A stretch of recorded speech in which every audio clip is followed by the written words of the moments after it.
Um, so, as was mentioned, this morning is Shabbat Korach, and I wanted to share some words with you about our Torah portion. The Parsha begins, in essence, or at least the drama of the Parsha begins with the following. You have gone too far, for all the community are holy, all of them, and the Eternal is in their midst.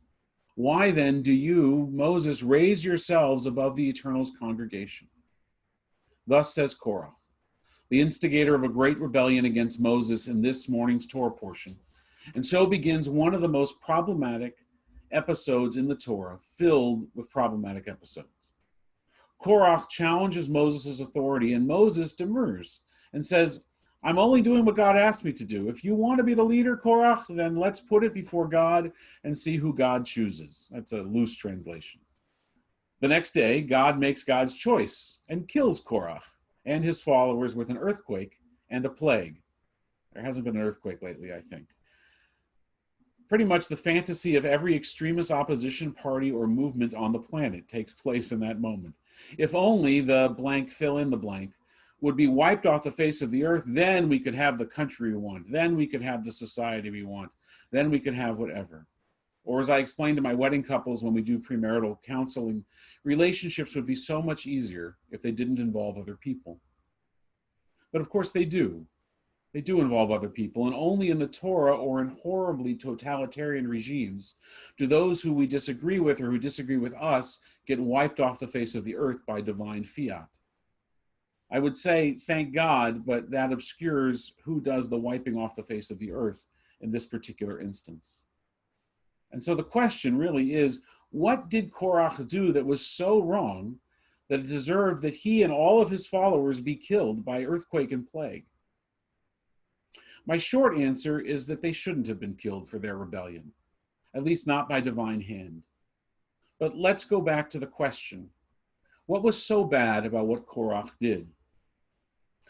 On the eve of the revelation at Mount Sinai, God calls to Moses and tells him to inform the people of Israel, you shall be to me a kingdom of priests and a holy nation. These are the words you shall speak to the children of Israel. That's from Exodus chapter 19, well before this incident.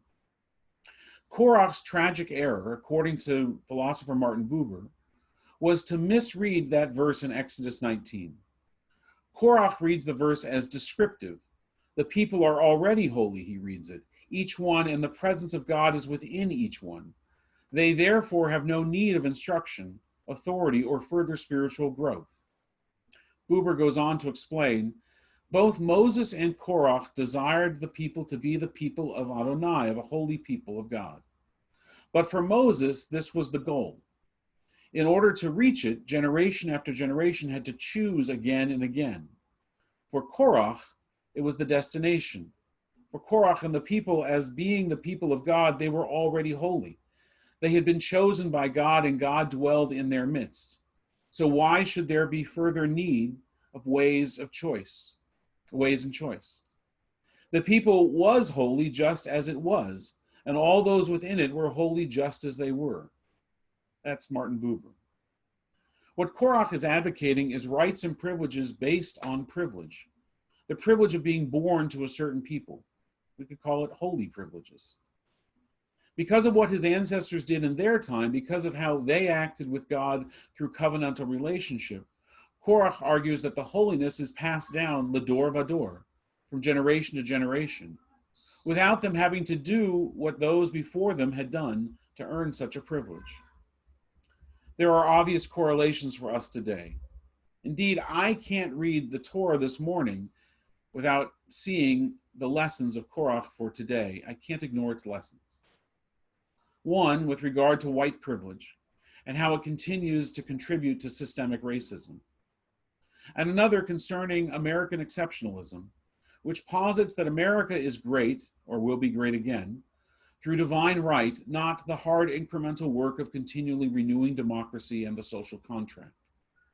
This is most frustratingly self-evident, I think, in the contrast that we've been focused on these last few days between how Canada and the United States, or the United States and the rest of the world, have approached the containment of the coronavirus and public health in general.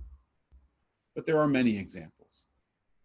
What is lacking in Korach and in the United States today is humility, a self-awareness that you don't have all the answers, that we always have something to learn. And to quote a passage from Mishnah that is on the atara, the collar of my talit that I wear at the synagogue, Ezahu chacham, halomed mikol adam. Who is wise? The one or the nation that learns from all people. You see, Moses had humility. For him, being the leader of the people was not a privilege. It was a sacred responsibility to God and to the people that he led to get it right. It was not about him. It was about us. Moses responds to Korach, more or less, in saying, maybe you're right, and you should be the leader. I'm just doing what God told me to do. Let's ask God and see who God wants. And it's there that God should have made God's choice known and let the people work out the details. But God responds with rage and with anger, very human emotions, dangerous in the hands of an omnipotent deity. The line from Spider-Man would have been helpful here. With great power comes great responsibility.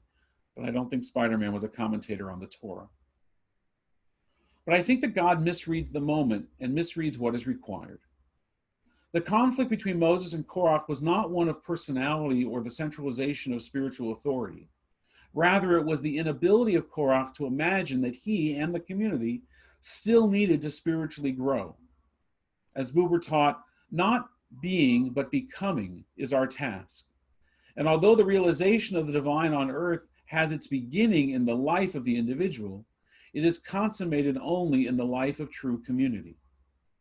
The story of Jewish peoplehood has always been complicated by two different stories, two different perspectives: the covenant of being and the covenant of becoming. In the covenant of being, which is Korach's perspective, Jews are defined by who we are and not by what we do. In this ethnic familial identity, Jewishness is permanent and it's unconditional. The second is the story of the covenant of becoming, which clarifies Jewishness in opposite terms, as a people whose identity is expressed precisely in terms of what we do and what we believe, a people who aspire to live a life of meaning and greatness, and this is Moses' approach. Yes, we are God's chosen people, but that only gets you a ticket for entry. Once inside the covenant, you have to earn that designation through deeds, through holy acts.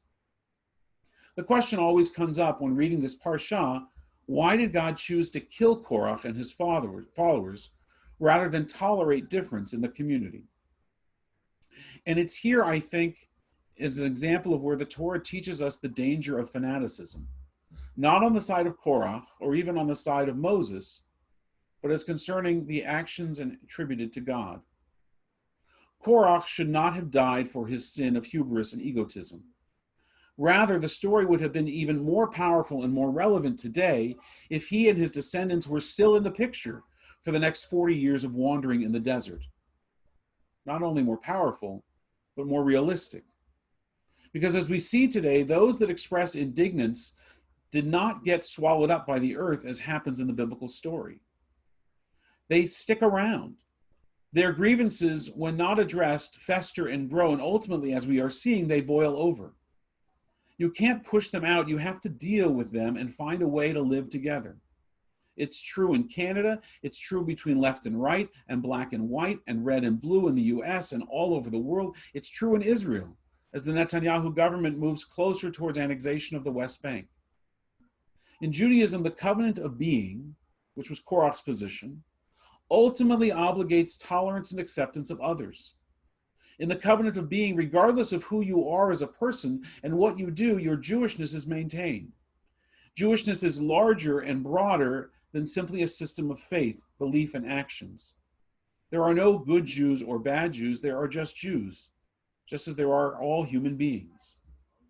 Everyone is equal with a guaranteed place at the Jewish people's table. Jewish identity is permanent and unconditional, and there is nothing any individual can do to alter one's membership status. This applies not only to those born into the family, but to converts as well.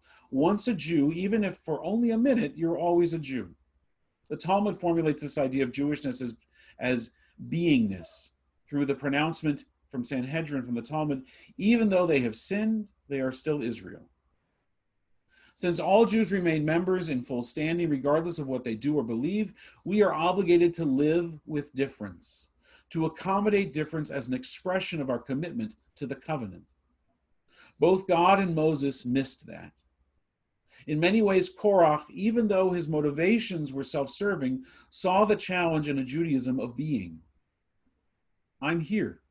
I have my views, and you have to deal with them. You cannot silence me and still be holy, and certainly you can't kill me and still be holy for what I think or express.